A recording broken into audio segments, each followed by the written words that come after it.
Cet après-midi, on a manœuvre à Safran. Tenez-vous prêts. Donc le rassemblement exceptionnellement se fera à 13h45 aujourd'hui. Voilà. Et puis on part, si bien sûr les inters le permettent, on partira à Safran. Il y a un petit peu de nettoyage avant à faire déjà, parce que la une, vous allez voir un jus pas trop longtemps pour l'histoire de remettre la bonne mission. Tu régleras l'horloge. Bon courage. Le centre de secours de Vélizy, ça représente quoi en personnel? Alors il y a environ 50 volontaires et 30 professionnels. D'accord. Et tous les jours, il y a combien de pompiers ici? Alors à la garde, en journée, période diurne, 10 pompiers. Ouais. Et en période nocturne, de 19h à 7h, il y a 9 pompiers qui sont de garde. Et s'il se passe quelque chose et que vous avez besoin de plus de 10 personnels, vous faites comment alors? Après, c'est le centre de secours périphérique qui interviennent et il y a une couverture mutuelle, on se couvre les uns les autres en fonction des circonstances et des besoins. Voilà. D'accord. Si les 2 ambulances de Vélizy sont dehors, c'est l'ambulance du Viroflec qui interviendra, après Versailles, après Bois d'Arcy, etc., etc. Il y a jusqu'à 20 solutions d'alerte préprogrammées dans l'informatique opérationnelle. Donc le matin, on fait un rassemblement à 7h. Et puis ensuite, à l'issue du sport, soit on a manœuvre, soit on fait les TIG, enfin les travaux d'intérêt généraux de la caserne. Et après, normalement c'est manœuvre le matin et l'après-midi c'est TIG. Mais là on inverse vu qu'on a la manœuvre cet après-midi. Donc on reste jamais inactif? Ah bah non, jamais chez les pompiers. D'accord. Donc là vous faites quoi à part le ménage? C'est des désinfection? Ouais, c'est une désinfection comme c'est un véhicule sanitaire, Ouais. on peut dire ça. On a des procédures de désinfection régulières, D'accord. hebdomadaires même, on peut dire. Ouais, c'est toutes les Celle-ci semaines. elle est hebdomadaire, mais il y en a une quotidienne. Voilà. Et il y en a une quotidienne. Oui, de toute façon à chaque intervention, après Exactement. on met un petit coup de chiffon quoi.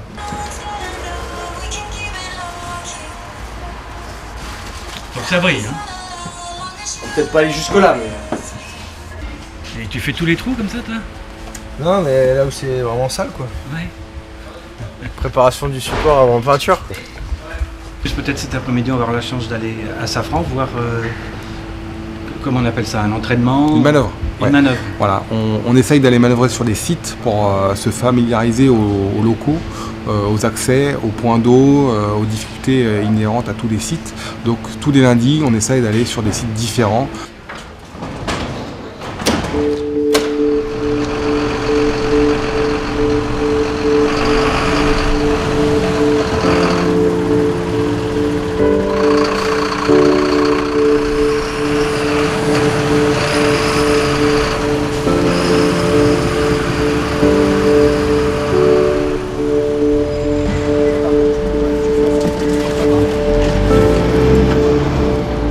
Donc là vous êtes équipé pour quoi là? Bah là, c'est tout nos... On est équipé en fait avec nos EPI, équipements de protection individuelle, pour tout ce qui est comment dire, incendie en général, hein, que ce soit en extérieur, intérieur. Fumée, etc. Ouais. D'accord. C'est lourd? Mais j'ai l'habitude, t'inquiète pas. C'est notre équipement de base pour la plupart des missions. D'accord. Tu prends une rouge. Je la prends. Et puis chacun sa petite lumière alors. Oui, exactement. Ouais. Ça s'appelle des flash codes. C'est notre côté certain. On prépare Noël. On a mis ça dans les coffres derrière, un peu, ils ont mis un peu partout. Ouais, non, pas l'arrache, judicieusement je prends la placé. rouge, hein. Ouais, ouais. Et tout ce matériel là, vous le mettez dans le camion ou avant? Non, dans le camion pendant quand on peut, pendant le le trajet. plus rapidement possible. D'accord. Pendant le trajet la plupart du temps. Ouais. Dans l'urgence quoi. Voilà, on doit s'équiper le plus D'accord. rapidement. Là ça va, ça se coupe pas là. Ben oui, c'est ce que j'allais dire. Si la route est plate et que tout droit, ça va quoi. Mais... C'est un entraînement important parce que ça veut dire qu'il faut pas rouler comme un fou en sortie de caserne. D'accord. Pour pas faire 4 blessés derrière, donc faut vraiment être... on les sort du coffre. Toi ça fait longtemps? Nous, oui, ça fait maintenant, la on nôtre, commence là, à faire un peu de temps. Et pourquoi on rentre chez les pompiers? Ouais, il y en a un qui est dégueu. Pour aider les gens, Ouais. aider les gens. On débat, là-bas c'est ça. Ouais. On aime bien aider les gens et en fait on nous prête du matériel pour pouvoir faire au mieux. Donc c'est un métier passion? C'est un métier passion, ouais, sinon tu tiens pas, tu fais pas. On a combien de Il y a des contraintes et tout, mais Regarde, à droite, il y a une non, guide, tu peux pas je faire. crois. Si t'es pas passionné par ça. Tu peux pas. D'accord. Après, il y a une guide, Et on donc toi, s'en toi va. tu t'occupes, t'es chauffeur, Conducteur, ouais. conducteur. D'accord. Pose pas la question dès que tu vois qu'une guide. C'est une certaine responsabilité parce que dans la circulation, comment ils réagissent les gens? Mal, Ouais. parce que ils savent pas d'où ça vient. Le bruit, la deux tons, le klaxon. Ils sont perdus, ils savent pas s'il faut aller à droite ou à gauche. Pas la plupart des gens, mais au moins peut-être 1 sur 3, il sait pas où il prend la bonne décision. S'il te voit, il se pousse.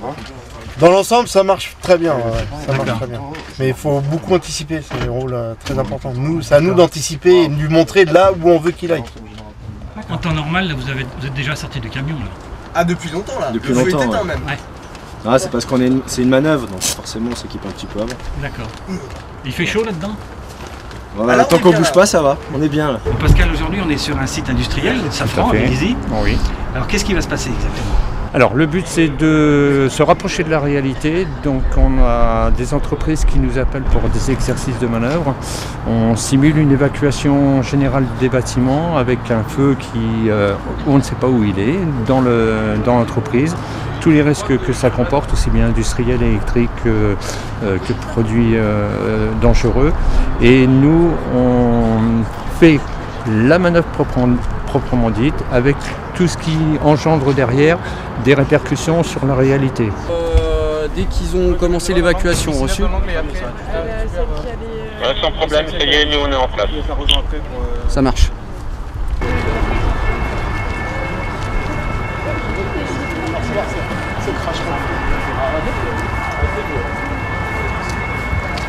Donc en fait on simule un feu dans un atelier au rez-de-chaussée de ce bâtiment.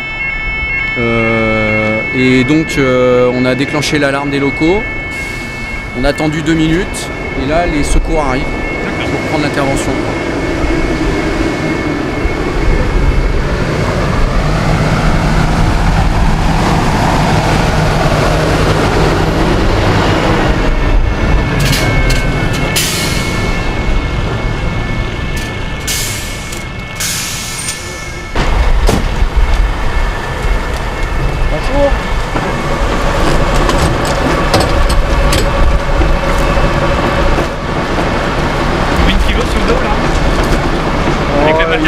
Au moins 15 kilos. 15 kilos? Ouais, je pense. Entre la bouteille, les vêtements et les tuyaux, je pense qu'il y a une quinzaine de kilos. Ah bon, fastoche.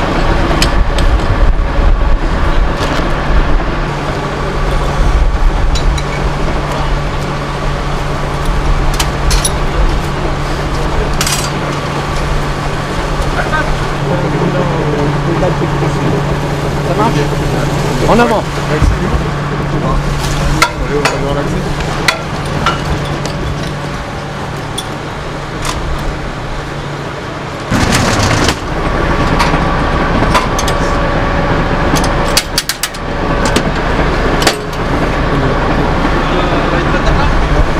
Tu peux mettre du pays.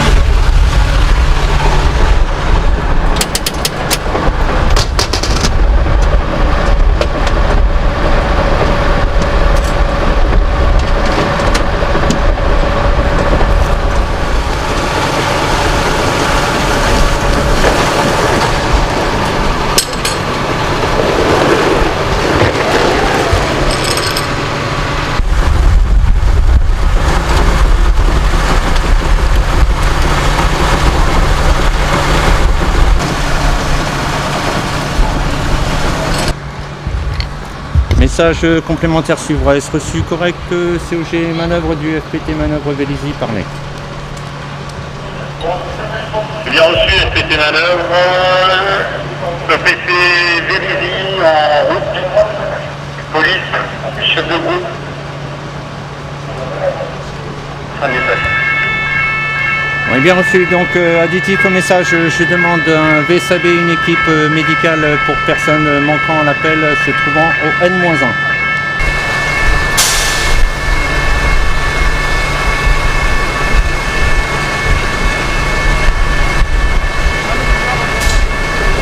Là, on se rend compte qu'au N-1, c'est une superficie de environ 35-40 mètres carrés. Ouais. Mais il y a des produits, des huiles, notamment, qui sont stockées, avec des machines à côté qui prélèvent ces huiles et qui peuvent provoquer un échauffement et un embrasement s'il y a déjà un foyer existentiel. Bon là il n'y avait pas le stress. Non, on sait que c'est un entraînement, mais Ouais. on essaye quand même de se mettre au maximum dans les conditions pour le jour J, quoi. D'accord. Donc voilà. Ok. C'est comme ça qu'on apprend à se connaître les uns les autres. Ouais, parce qu'en plus, c'est vrai que c'est un vrai travail d'équipe, quoi. Il y a un gros travail de communication, en plus du travail technique. En soi, s'il n'y a pas une bonne communication, des fois, même si on maîtrise les techniques, c'est compliqué des fois. Parce que mine de rien, quand on y réfléchit, tu mets ta vie entre les mains de ton collègue. Et ouais, vice versa, ouais. Vice versa, ouais. Donc humainement, c'est quand même riche. Oui.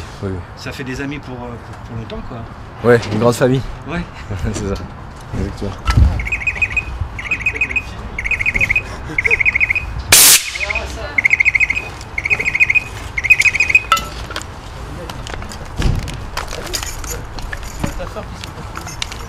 Donc là, tu fais quoi? Tu changes les bouteilles? Ouais, les bouteilles qui ont été utilisées sur la manœuvre. Ouais.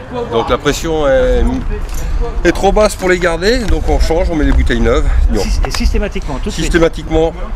Même si l'opération a duré 5 minutes Ah ouais, jusqu'à une certaine pression, 280. En dessous de 280, on les change les bouteilles. D'accord. Non, mais on en fait qu'une. Donc mine de rien, il y a une grosse responsabilité là. Ah oui, bah oui. Oui. C'est vérifié tous les matins. Tous les matins, c'est vérifié. On change la bouteille. On sait qu'elle est pleine, mais on la vérifie quand même. D'accord. Parce qu'on peut pas rentrer dans le feu avec une bouteille avec pas trop d'air et au bout de 10 minutes remonter quoi. En plus, je vois, c'est des bouteilles en carbone. Oui. Bon pour la plongée alors.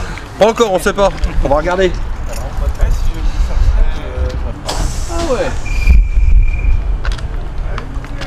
T'as une bouteille neuve ou pas? Non. Tu vas apporter Bruno, il a sorti. Quand on est arrivé, c'est toi qui nous as dit, faites des belles boucles. On a fait un des belles réserves, pardon. Bah tu l'as bien senti, t'as pas eu de problème avec les angles au final. Et c'est là où c'est important. Non, j'ai eu une fois un problème, mais je suis allé le débloquer, tu vois. Ouais, parfait. Même quand vous êtes arrivé, tu prends la victime. Et j'avais réservé une boucle et c'était parti. Ouais, tu vois, le seul truc où tu vois que tu peux vite te faire avoir, c'est avec le chapelet et les boucles là. En gros, sur le retour. Au moment où tu changes de tuyau ? Ouais. Bah, soit tu fais toute la boucle comme un au retour avec ta victime ? Ouais. Nous, quand on suivait derrière. Mais c'est pour ça qu'il l'avait dans la main. Il le tenait dans la main. Ouais. C'est moi qui le tenais dans la main. Le chapelet. Pour le bal, c'était le chef qui l'avait. Ah ouais. Pour le bal, c'est le chef qui l'avait, donc la progression s'est faite nickel. En fin de compte, je remarque un truc, quand on est donc chauffeur, conducteur, c'est toi qui gères le matériel à côté. On gère tout le matériel du fourgon, on fait un emplacement de sécurité. Maintenant, il y a des nouvelles méthodes qui viennent se mettre en place, la décontamination. Donc on prépare un parc et normalement ceux qui arrivent du feu, on doit les laver complètement, les rincer à l'eau, frotter, et puis on met tout leur appareil dans un sac plastique et on la décontamination. D'accord. Parce qu'ils sont aperçus qu'en fait on avait vachement de toxines et de CO et de particules. Et ça pouvait poser des... T'es un peu leur nounou quoi. C'est ça, on est complètement leur nounou. Et en plus, très important, c'est on leur donne de l'eau là-bas, à la lance. C'est leur survie. On est la nounou, on surveille tout le fourgon, tout ce qui sort, tout ce qui rentre, ça passe par nous, etc. Là, c'est important.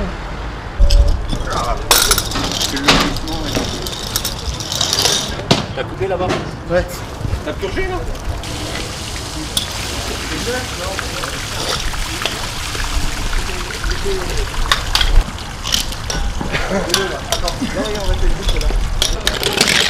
Toujours vérifier le matériel après. Toujours. Faut rien oublier sur intervention. Et je vois, bon après c'est ranger les tuyaux. Ouais. Tout le temps. Tout le temps. La durée de vie d'un tuyau c'est quoi? Quand il est usé, quand il est percé. Ouais. Il n'y a pas de... Il n'y a pas de règle. Non. S'il y a un trou, on le renvoie en réparation. Et puis soit il est changé, soit il le répare. Bon maintenant c'est plus souvent changé que réparé. Ouais. Donc on fait toujours super attention à la façon dont on range les choses. Ah bah oui, parce que exactement, on a un ordre bien précis dans l'engin pour savoir où c'est placé. Donc quand on part pour feu, les gars savent exactement où est le matériel. Comme ça on fait pas le sioux autour de... Non mais ouais, c'est comme sur un bateau. Exactement. Je tends le bras et j'ai pas de... Exactement, normalement les yeux fermés, on doit trouver le matériel. Ouais.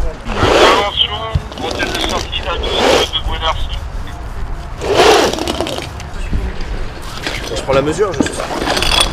Voilà.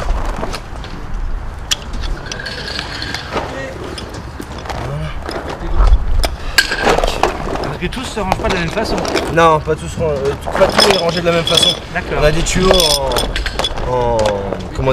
en spirale comme celui-ci, qui sont roulés les uns autour des autres comme ceci, pour faire une réserve à nos pieds, 20 mètres de réserve en un seul bloc, et d'autres en écheveau, donc en zigzag, qui sont roulés d'une manière à être déroulés rapidement en marchant en fait, dans une cage d'escalier ou dans des endroits assez restreints. Ça nous évite de faire, dans le cas de cheminement compliqué, d'avoir à faire de belles réserves sur les tuyaux. Donc voilà, ça nous simplifie un peu le travail. Vous êtes toujours soit en train de nettoyer, soit en train de ranger. Hein? Ouais, c'est un peu ça. Mais bon, c'est important de bien reconditionner le matériel pour les interventions d'après ou pour les collègues. Donc, faut pas faire ça n'importe comment. Donc voilà, on prend soin de notre matériel.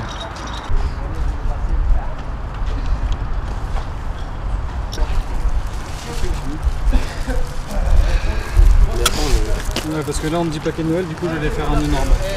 T'as rien?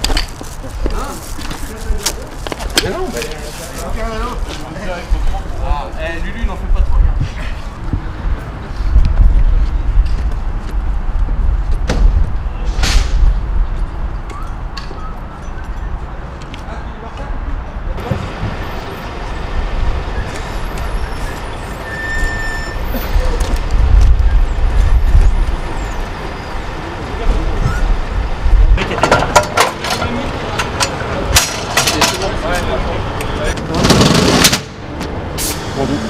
Le scénario, feu dans un sous-sol à usage d'atelier, plein d'hydraulique, enfin d'huile hydraulique, une victime ne répondant pas aux appels.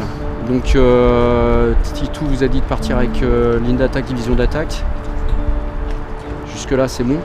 Est-ce que nous on aurait pu rester Non, vous avez bien bossé, vous n'avez pas fait de faute de sécu, donc déjà c'est le principal. Et puis ensuite, voilà, j'espère que ça vous a plu. C'était un truc. Et comme on disait, intéressant, non seulement parce que c'est des entreprises où il y a quand même des risques particuliers avec des huiles, des produits dangereux, etc. Quand on n'a pas la connaissance en temps normal, là, pendant les manœuvres, on arrive à visualiser grosso modo ce qu'il y a dans l'établissement. Ça permettra un jour peut-être, si on intervient, de dire je connais, j'ai déjà vu et c'est bon, je sais faire.